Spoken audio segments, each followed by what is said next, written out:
The adventure summary. The adventure भारतीय लेखक जयंत नार्लिकर द्वारा लिखित एक लघु कहानी है। वह कहानी कहने के माध्यम से समानांतर दुनिया के अस्तित्व के सिद्धांत के बारे में बात है। कहानी गंगाधर पंत गायतोंडे से शुरू होती है। एक इतिहास के प्रोफेसर एक अलग दुनिया की खोज कर रहे हैं, कुछ ऐसे सवालों के जवाब खोज रहे हैं जिन्होंने अतीत और वर्तमान की उनकी समझ को बदल दिया था। वह जिजामाता एक्सप्रेस से बम्बई जा रहे थे। उन्होंने एक योजना बनाई थी, एक पुस्तकालय में कुछ पुस्तकों का अध्ययन करके शोध करना और अपने निष्कर्षों के बारे में राजेंद्र देशपांडे से बात करने के लिए पुणे लौटना।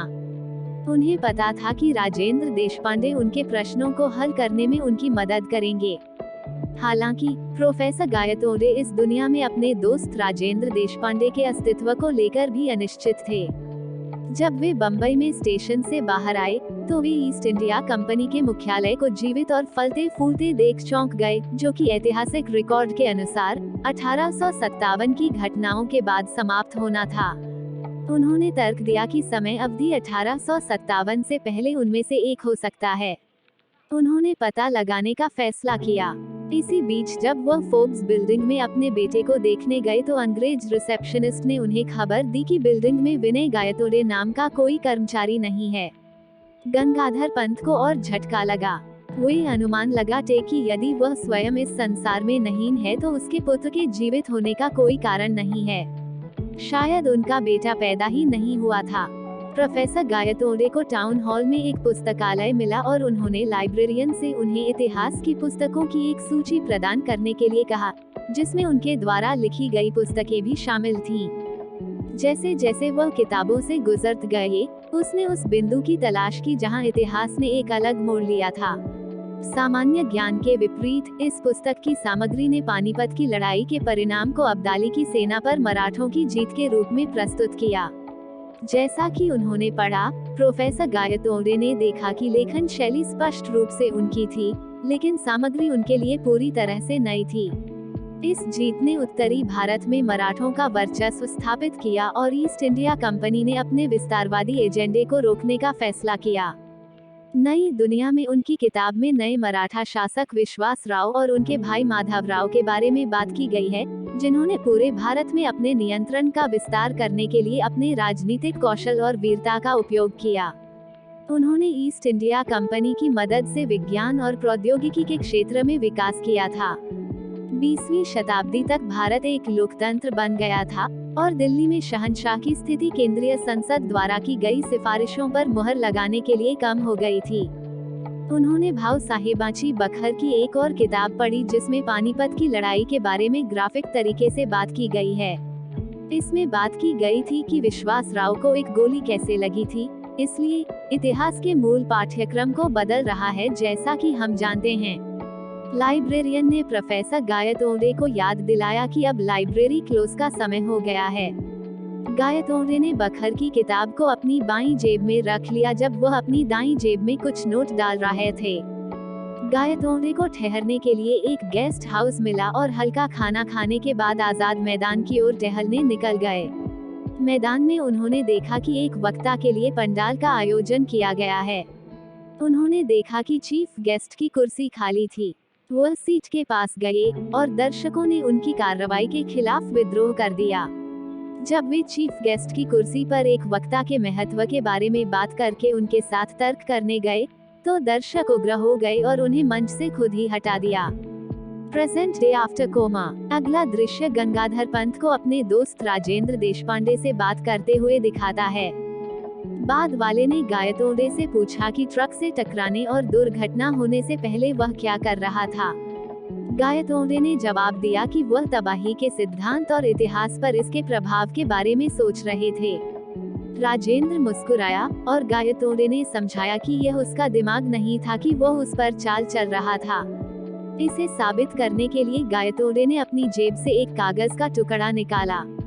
यह बखर की किताब से फटा हुआ एक पन्ना था जो गलती से उसकी बाईं जेब में फिसल गया था। इसमें बात की गई थी कि कैसे विश्वास राव को एक गोली लगी थी और कैसे इस घटना को मराठा सेना द्वारा एक अच्छे शगुन के रूप में व्याख्यायित किया गया जिससे उनकी जीत हुई।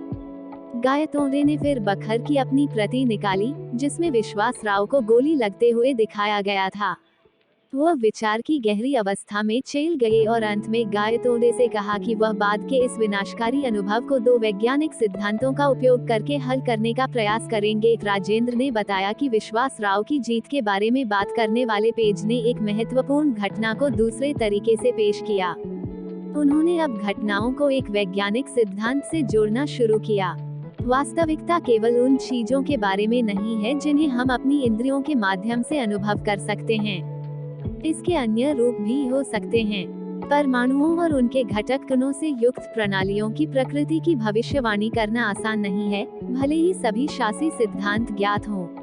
अलग अलग दुनिया के चित्रों में एक इलेक्ट्रॉन अलग अलग स्थितियों में मौजूद हो सकता है। एक बार जब हम इलेक्ट्रॉन की स्थिति का पता लगा लेते हैं, तो हम आसानी से यह निर्धारित कर सकते हैं कि यह कौन सी दुनिया है।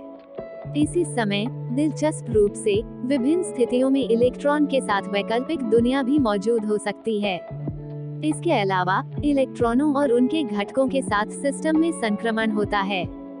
ऊर्जा की उच्च अवस्था से ऊर्जा की निम्न अवस्था में संक्रमण के दौरान एक इलेक्ट्रॉन विकिरण का कारण बन सकता है। राजेंद्र ने अनुमान लगाया कि इस प्रकार का व्यवहार स्थूल स्तर पर भी हो सकता है। एक चकित गंगाधर पंत ने राजेंद्र से पूछा कि क्या यह संभव है कि वो एक दुनिया की यात्रा कर चुके हैं और अपने मूल स्थान पर लौट आए हैं। राजेंद्र ने समझाया कि विपत्तिपूर्ण स्थितियां दुनिया को आगे बढ़ने के लिए मौलिक रूप से भिन्न विकल्प प्रदान करती हैं, लेकिन पर्यवेक्षक एक समय में केवल एक ही अनुभव कर सकता है। गायतोंडे दूसरी दुनिया में आ गया था जहां वह 2 दिनों तक रहा और एक समय में 2 दुनियाओं का अनुभव करने में सक्षम था। दोनों दुनियाओं में विभाजन एक निश्चित बिंदु पर हुआ पानीपत की लड़ाई। गायतोंडे ने न तो अतीत और न ही भविष्य की यात्रा की थी, लेकिन वह वर्तमान में था, एक अलग दुनिया का अनुभव कर रहा था। समयरेखा में कुछ बिंदुओं पर द्विभाजन द्वारा कई और अलग अलग संसार बन सकते हैं। प्रोफेसर गायतोंडे यह जानने के लिए उत्सुक थे कि उन्हें ऐसा अनुभव क्यों हुआ। राजेंद्र ने समझाया कि संक्रमण के लिए बातचीत जरूरी है।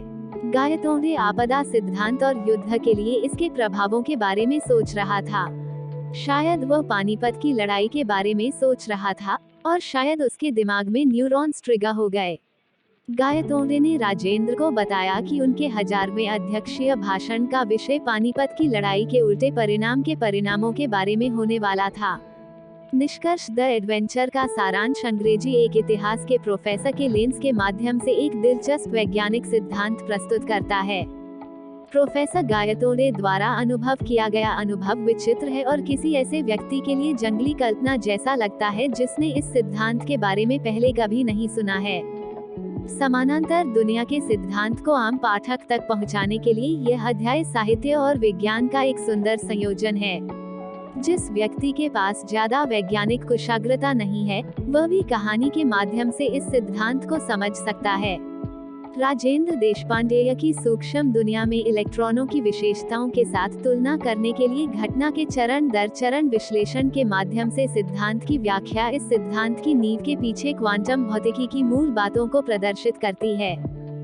For more update, please like, share and subscribe to my channel. Thank you.